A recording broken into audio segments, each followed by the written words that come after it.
If you looked at your CDP statement this morning or logged into your brokerage account, you probably felt that familiar sinking feeling. You look at the headlines, Nvidia is up another 3%, the S&P 500 is hitting fresh all-time highs, and the tech sector is printing money. Then you look at your Singapore portfolio, you see the Straits Times index moving sideways. Or worse, you see your safe dividend stocks bleeding red. The fear is real.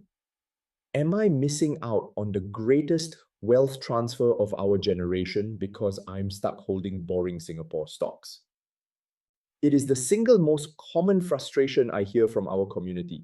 You want the growth of AI, you want the explosive potential of clean energy and the recovery of global aviation. But when you look at the SGX, all you see are banks and REITs that seem to have zero interest in capital appreciation. You feel forced to choose. Chase expensive US tech stocks at 50 times earnings and lose sleep over the volatility, or settle for a 5% yield in Singapore and watch your capital stagnate. It feels like a losing game. But if you strip away the headlines and the FOMO, the real story is completely different. The narrative that Singapore has no growth is factually wrong. The problem isn't that growth doesn't exist here. The problem is that the market is looking at the right companies through the wrong lens. While the retail herd is busy chasing the AI hype at the top of the cycle, the smart money, the institutional capital, is quietly positioning itself in the pick and shovel plays right here on the SGX. We are seeing massive fundamental transformations in companies you think you know, but actually don't. The decline you see on the chart isn't a sign of death. It's a mispricing of value. I'm Iggy, your Singapore-based market analyst, and my job is to cut through the noise, the sensationalist headlines, the fear-mongering, and the hype to show you what really matters for your CPF, SRS, and SGX portfolios. And we have been putting in the work. Since October 2025, this channel has produced over 1,200 videos with more than 600,000 watch hours. We were also honored to be ranked 8th in Tiger Broker's 2024 Influential Tigers. My focus is always on regional and global trends to give you that broader context so you can uncover hidden gems and potential pitfalls that the mainstream news misses. Today, we are going to do exactly that with a deep dive, slide by slide, through the 3 most misunderstood giants on the SGX: Singtel, Sembcorp Industries, and ST Engineering. We are going to dismantle the boring narrative and show you the growth engines hiding underneath. Let's start with the first giant, a company that almost every Singaporean has in their portfolio or interacts with daily. Singtel, SGX 704. If you walk into a Singtel shop today to renew your contract, what do you see? You see a legacy business. You see a crowded queue, competitive mobile plans, and a broadband bill that hasn't changed much in years. The surface story, the one the market is currently pricing in, is that Singtel is a utility. The narrative is 5G is capital intensive, competition is high, margins are squeezed. Best case scenario, you get a stable dividend. Worst case, the stock goes nowhere. That is the view of the past. But let's peel back the layers and look at the net asset value and the strategic pivot. The real story here is that Singtel is no longer just a telco. It is rapidly transforming into a regional data center powerhouse. The vehicle for this growth is a subsidiary called Eng. Now pay attention, because this isn't just a small side project or an experiment. This is the future engine of the entire group. Singtel is making a multi-billion-dollar bet that data center capacity is the new oil. Their goal is explicit: to reach 200 megawatts MWOs of regional capacity by 2026. To put that in perspective, let's look at the pre-sales data, because this is the metric that tells us if the demand is real. In Thailand, their joint venture data center is launching in June 2025. We don't have the exact capacity figures disclosed yet, but we know this: it is already 80% pre-sold. Think about that. The doors haven't opened, the servers aren't humming yet, and 80% of the revenue is already locked in. Closer to home, looking at the Singapore Tuas facility launching in January 2026, they have 58 megawatts of capacity. It is already more than 50% pre-sold. Why is the demand so high? Because this isn't just storage. This is AI-ready capacity. The Tuas facility is being built with liquid cooling systems. For those who aren't tech-savvy, traditional air cooling cannot handle the heat generated by the latest NVIDIA GPUs running AI workloads. You need liquid cooling. Singtel is building the infrastructure that allows AI to exist in this region. They are essentially offering AI as a service. So, from an Iggy's perspective, what are you actually buying here? The market prices Singtel as a dying telco with a PE ratio that reflects slow growth. But the reality is a sum of the parts play. You are buying a high-growth, high-margin regional data center business in Eng, and you are getting the stable, cash flow positive telco business essentially for free. The boring telco side pays the dividends and funds the capex. Eng drives the capital appreciation. That is the setup. Now, let's move to the second giant, and this one faces even more stigma. Sembcorp Industries, SGXU96. Say Sembcorp to the average uncle at the kopitiam, and they will tell you industrial conglomerate, fossil fuels, old economy. The boring surface story is that this is a relic of Singapore's industrial past, clinging to gas assets while the world tries to save the planet. The market looks at Sembcorp and sees regulatory risk and dirty energy. However, if we look at the capital expenditure roadmap, we see a completely different company. This is the real story.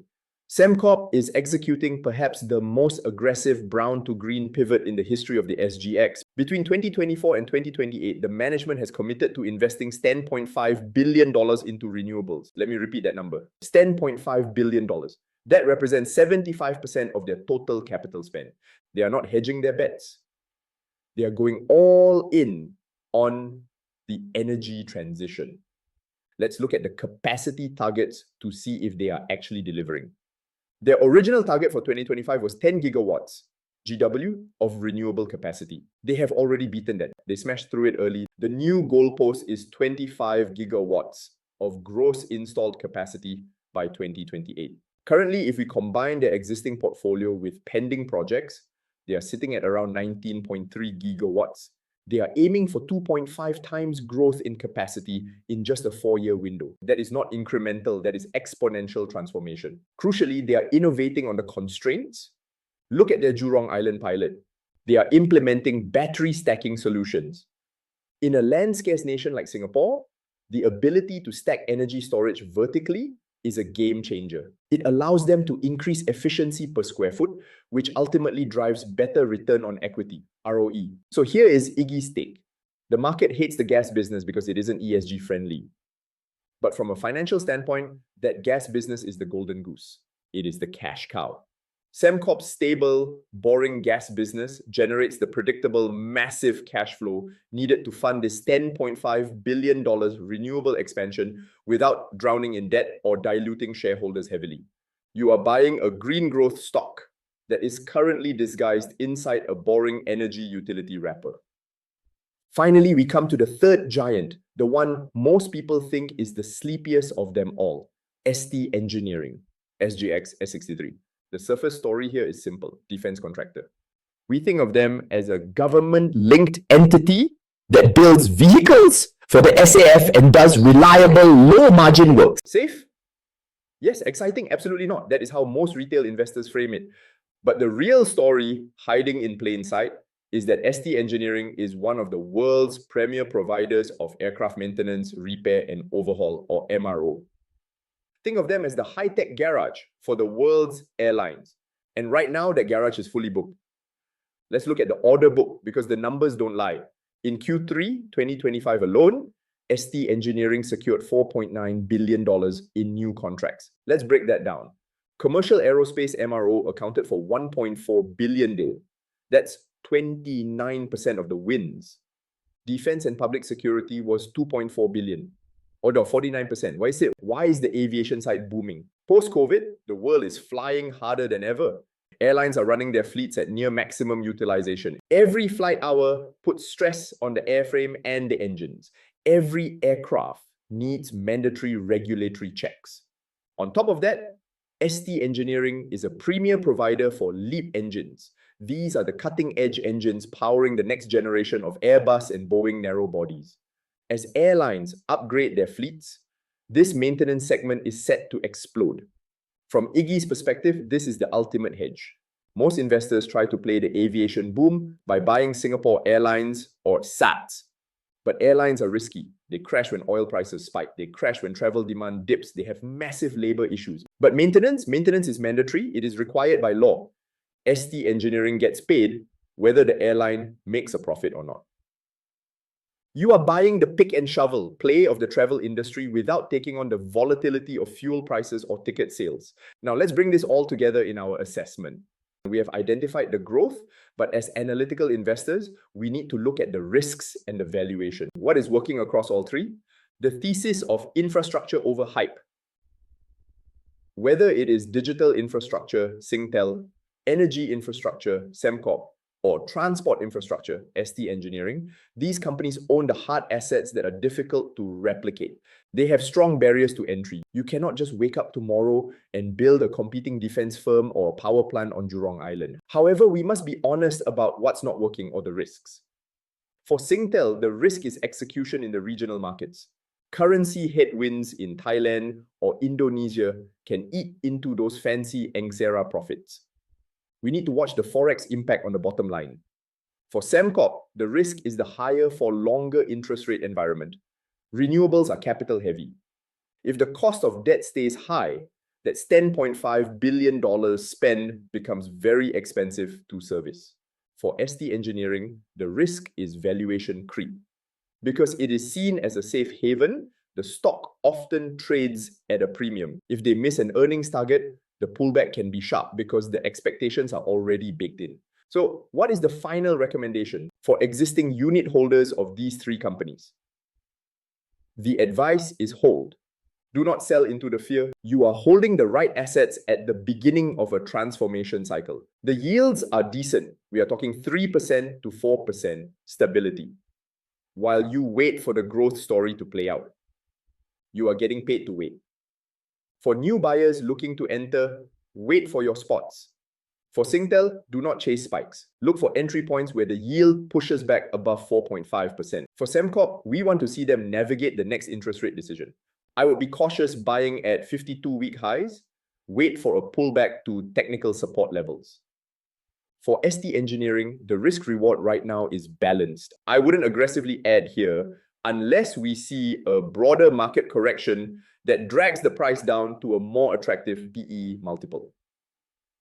The bottom line is this: Singapore's best investment opportunities are not the flashiest. They are hiding in plain sight inside companies that look boring but are quietly reshaping themselves for the future. Singtel isn't a dying telco, it's a data center play. Sembcorp isn't an old gas utility, it's a green energy powerhouse. ST Engineering isn't just defense, it's a global aviation champion.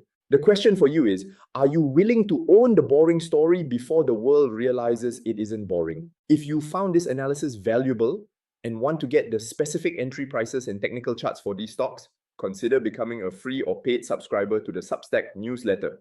You will be in good company. The Investing Iguana has now hit over 1.3 million reads with 65,000 likes across our platforms. We're also thrilled to welcome our growing community of over 30 YouTube Premium subscribers and 15 paid Substack members who make this in-depth, independent research possible. Thanks for watching. Keep looking for the value in the noise, and I'll see you in the next analysis.